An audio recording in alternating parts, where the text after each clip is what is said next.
किसान भाइयों नमस्कार। मैं हूं एसबी सिंह उजागर और आप देखना शुरू कर चुके हैं रत्न शिखा टाइम्स। आज का विषय है पशुपालन। दोस्तों, यदि आप ग्रामीण इलाके से हैं और अभी तक कोई छोटा मोटा व्यवसाय कर रहे हैं या करने के विषय में सोच रहे हैं, आप कृषि सेक्टर, इंजीनियरिंग अथवा पशुपालन से संबंधित कोई डिग्री या डिप्लोमा पूरा करके नौकरी तलाश रहे हैं, तो यह एपिसोड आपके लिए ही है। दोस्तों, जिस योजना के विषय में हम बात करने वाले हैं वह आपकी किस्मत बदल देगी, इसलिए इसे ध्यान से देखते रहें। हम इस एपिसोड में आपको विस्तार से उक्त सेक्टर में क्या क्या किया जा सकता है, योजना क्या है, योजना के लिए धन कहां से आएगा और यह आपको कैसे मिल सकता है, इसके विषय में एक एक कर जानकारी देने वाले हैं। हम आपको मिलाएंगे उत्तर प्रदेश पशुपालन विभाग के उप निदेशक लघु पशु डॉक्टर अनिल दीक्षित से, जो आपको योजना के संबंध में विस्तार से बताएंगे। दोस्तों, यदि आपने अभी तक हमारे चैनल को सब्सक्राइब नहीं किया है तो कृपया सब्सक्राइब कर दें। हम आपसे वादा करते हैं कि कैरियर और रोजगार से संबंधित जानकारी के लिए आपको कहीं और नहीं भटकना पड़ेगा। रत्न शिखा टाइम्स प्रिंट मीडिया संस्करण के सभी आर्टिकल धीरे धीरे डिजिटल प्लेटफॉर्म पर अपलोड किए जा रहे हैं।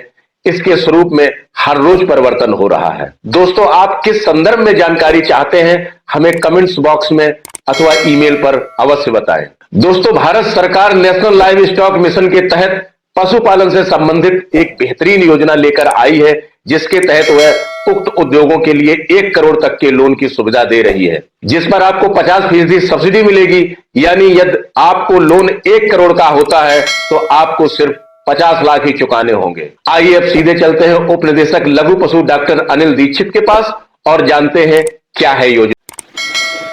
नमस्कार किसान भाइयों। प्रदेश में गरीबी उन्मूलन के लिए भारत सरकार के सहयोग से एक विशेष योजना प्रारंभ की गई है, जिसको नेशनल लाइव स्टॉक मिशन के अंतर्गत इंटरप्रेन्योरशिप के माध्यम से भेड़, बकरी, सूकर, चारा उत्पादन एवं कुक्कुट में नए नए प्रोजेक्ट लॉन्च किए जा रहे हैं। इस प्रोजेक्ट का मुख्य उद्देश्य ये है कि समूह में अधिक से अधिक संख्या में लोग अच्छी नस्ल के पशु पालें एवं उनकी मार्केटिंग करें।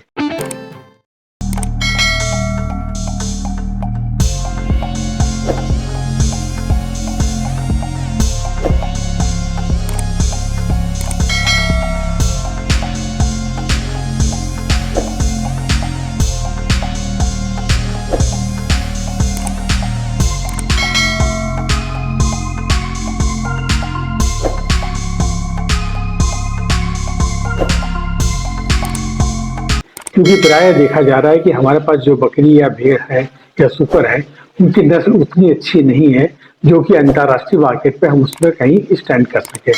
इसको दृष्टिगत रखते हुए भारत सरकार ने एक प्रोजेक्ट लॉन्च किया है, जिसमें जो एप्लीकेशन आप भरेंगे वो ऑनलाइन भरेंगे भारत सरकार की साइट पे NLM udyogmitar.in पे।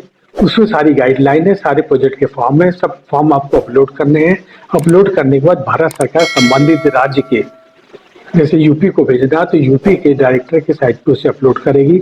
उसमें नोडल और डिप्टी नोडल नॉमिनेट किए गए हैं पूरे यूपी में, और उसके बाद अपलोड करने के बाद हम उस फाइल को देखेंगे। फाइल को देखने के बाद संबंधित डिस्ट्रिक्ट के चीफ वेटरनरी ऑफिसर को उसे फॉरवर्ड करेंगे।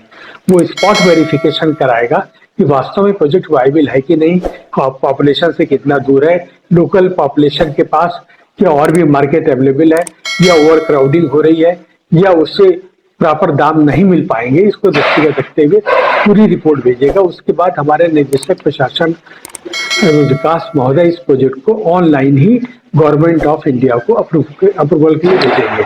वहां से सीधे ये संबंधित बैंक, जिसका डिटेल उसने दिया बेनिफिशियरी ने, उसको ट्रांसफर हो जाएगा प्रोजेक्ट। बैंक का फील्ड ऑफिसर उसका सर्वे करेगा, प्रोजेक्ट सैंक्शन करेगा। 10 से 15-20% जो मार्जिन मनी वो अफोर्ड कर सकता लगा सकता है। रिमेनिंग पोर्शन लोन का होगा, और जब लोन सैंक्शन हो जाएगा तो फिर वो भारत सरकार को इंटीमेट करेगा कि हमने इनका लोन सैंक्शन कर दिया है।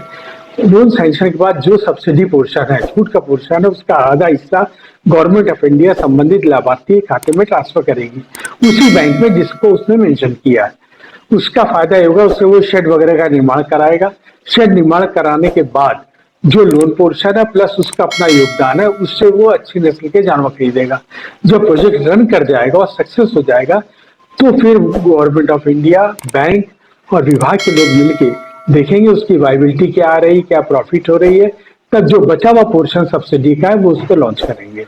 ये प्रोजेक्ट कम से कम 3 सालों से रन करना होगा, तभी इसमें प्रॉफिट होगा। साथ ही साथ वो अगर कुछ रिसर्च डेवलपमेंट के प्रोग्राम करना चाहता है, ब्रीड डेवलपमेंट के करना चाहता है, ट्रेनिंग सेंटर के भी करना चाहता है, साइड बाय साइड मूव भी कर सकता है।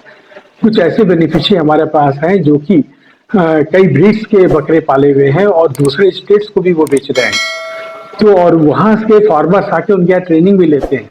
तो कहीं ना कहीं इस चीज को हमें प्रोमोट करना होगा कि हम किसी भी दशा में अपने जो मीट प्रोडक्शन है उसको इंक्रीज करें, क्योंकि जो कंडीशन इस कंट्री की होती जा रही है इनके हालात को देखते हुए अगर हम अंतर्राष्ट्रीय मार्केट के कंपटीशन में अपने आप को पैरेलल खड़ा नहीं करेंगे तो हम सरवाइव नहीं कर सकते।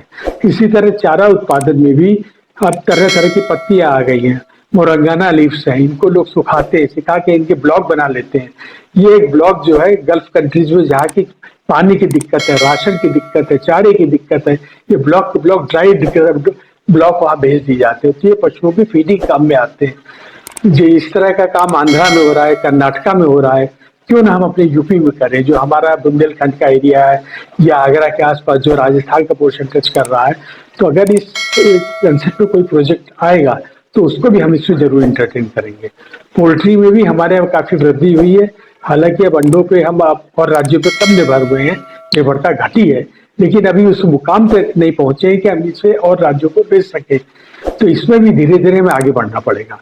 इसमें बेसिकली ट्रेनिंग के लिए हमने अपने यहाँ CIRG मखदूम बथा गवर्नमेंट ऑफ इंडिया का बकरी का इंस्टीट्यूट है, वहाँ ट्रेनिंग कराते हैं। पिगरीज के लिए हमारे पास अपना डिपार्टमेंटल इंस्टीट्यूट है अलीगढ़ में, जहाँ बहुत अच्छी ऑनलाइन ट्रेनिंग होती है। इवन हरियाणा तक के बेनिफिशियरी अब ट्रेनिंग लेने हमारे अलीगढ़ आ रहा है, सोच लीजिए। जबकि एक जमाने में सुकर पालन का कोई वैल्यू नहीं थी। आज की डेट में हर कास्ट के लोग इस इंडस्ट्री में, क्योंकि इसमें इतना प्रॉफिट है, शायद ही किसी भी डेयरी इंडस्ट्री या पोल्ट्री इंडस्ट्री या गोट्री इंडस्ट्री में प्रॉफिट हो जितना पिगरीज में, और सारा का सारा माल सीधे नॉर्थ ईस्ट जाता है। ये सर कितने प्रपोजल आए हैं अभी तक? अभी तक हमारे यहाँ 25 प्रपोजल आ चुके हैं। 25 में करीब 22 प्रपोजल स्मॉल एनिमल के, शीप गोट के, फॉडर का एक प्रपोजल है, पोल्ट्री के प्रपोजल है, लखनऊ से 5 प्रपोजल है। दोस्तों यह योजना इतनी व्यापक है कि इसे एक एपिसोड में नहीं समेटा जा सकता, इसलिए इसके अलग अलग एपिसोड हम लेकर आएंगे, जिसमें योजना के साथ साथ उसकी फंडिंग कैसे प्राप्त करें, प्रोजेक्ट किससे और कहां बनवाएं, ऐसी कौन कौन सी बातें हैं जिसका ध्यान रखने पर आपके प्रोजेक्ट को फंडिंग हो जाएगी, इस सब के विषय में और विस्तार से जानकारी होगी। आज के एपिसोड में बस इतना ही। देखते रहें रत्न शिखा टाइम्स। नमस्कार।